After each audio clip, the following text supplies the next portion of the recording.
Hello students. आज हम बात कर रहे हैं area of rhombus when diagonals are given.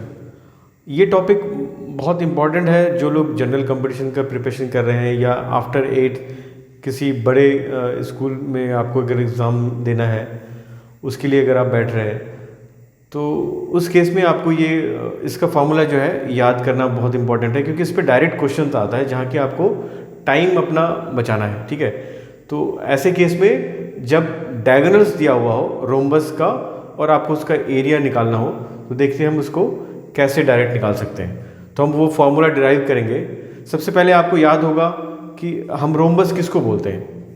Rhombus एक पैरेललोग्राम का एक स्पेशल केस है जिसकी सारी साइड्स इक्वल होती है। ठीक है, तो सपोज कीजिए आपको ये रोम्बस दिया हुआ है, ABCD क्या है, एक रोम्बस दिया हुआ है और आपको सिर्फ इसके डायगोनल्स दिए हुए हैं। डायगोनल जो है AC सपोज कीजिए गिवन है कि गिवन है आपका ABCD इज ए रोम्बस, और AC आपको दिया हुआ है सपोज कि इसका डायगोनल D1 और दूसरा डायगोनल आपका BD वो आपको दिया हुआ है सपोज कीजिए D2। ठीक है, तो हम इनको पहले डायगोनल्स को ज्वाइन कर लेते हैं, क्योंकि हमें डायगोनल के ऊपर ही फॉर्मूला निकालना है। इसका एरिया जो निकालेंगे हम डायगोनल के ऊपर ही निकालेंगे। तो देखिए डायगोनल की क्या प्रॉपर्टी होती है।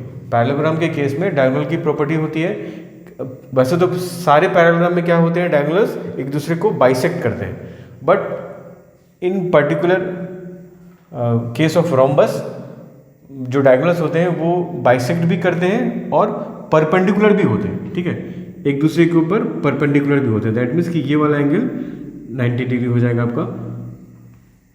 तो जिस तरह से हम लोग नॉर्मल क्वाड्रिलेटरल का एरिया निकालते हैं, पहले हम उसको वो उस बेसिस पे निकालेंगे। तो ये हो जाएगा आपका एरिया ऑफ रोम्बस ABCD। हमारा क्या तरीका रहता है हमेशा निकालने का कि हम क्वाड्रिलेटरल को दो ट्रायंगल में डिवाइड कर देते हैं। तो एक अपर वाला ट्रायंगल, दूसरा लोअर वाला ट्रायंगल। ठीक है, तो हम लोग कैसे लिखेंगे इसको, area of triangle ABC plus area of triangle BCD। ठीक है, तो ये वाला एरिया, अपर वाला एरिया क्या हो जाएगा, 1/2 बेस आप ले लेंगे BD इंटू हाइट आपका हो जाएगा। सपोज कि उसको आप O पे अगर ये कट कर रहे हैं तो चूंकि ये परपेंडिकुलर है एक दूसरे के ऊपर, तो यही हाइट हो जाएगा आपका, है ना, AO प्लस 1/2। सेकंड वाले केस में 1/2 बेस आपका अगेन सेम बेस हो जाएगा BD इंटू हाइट क्या होने वाला है इसमें, CO। ठीक है, देखिए हम क्यों ले रहे हैं इसको, हाइट क्यों मान रहे हैं, क्योंकि रोम्बस की प्रॉपर्टी है कि डायगोनल्स एक दूसरे के ऊपर परपेंडिकुलर होते हैं। ठीक है, तो 1/2 BD दोनों में है तो उसको आप बाहर निकाल लें, कॉमन निकाल लें। 1/2 BD अंदर आपका बच जाएगा AO प्लस CO। ठीक है, तो ये हो जाएगा आपका 1/2 BD into AO plus CO क्या हो गया, देखिए AO प्लस CO आपका AC हो गया।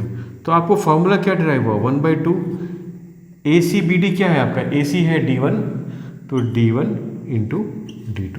ठीक है, तो इसका मतलब सिंपली रोम्बस का फॉर्मूला क्या है, area of rhombus is what, area of rhombus is 1/2 into the product of the two diagonals, 1/2 into product of the diagonals.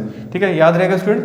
आपको इसके ऊपर कोई क्वेश्चन अगर सपोज कीजिए आ गया कि एक डायगोनल आपका कोई एक रोम्बस है, और ये एग्जांपल में लिख रहा हूँ कि आपको क्वेश्चन आया एग्जाम में कि कोई एक रोम्बस है जिसकी दोनों डायगोनल्स आपको दी हुई है, एक दी है 12 और दूसरा दिया है 10।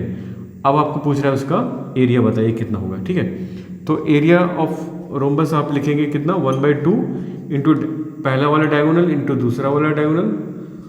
ठीक है, सिंपली इसको सिर्फ मल्टीप्लाई करना है, तो ये हो जाएगा 2 6 12 60, जो भी यूनिट होगा यूनिट स्क्वायर। ठीक है, देखिए कितना इजीली अगर डायगोनल दिया हुआ है तो आप कितना इजीली उसका एरिया निकाल सकते हैं। अगर आपको ये फॉर्मूला याद नहीं हो तो ये डिफिकल्ट क्वेश्चन हो जाएगा आपके लिए। ठीक है, तो आई होप आपको ये क्लियर हो गया होगा।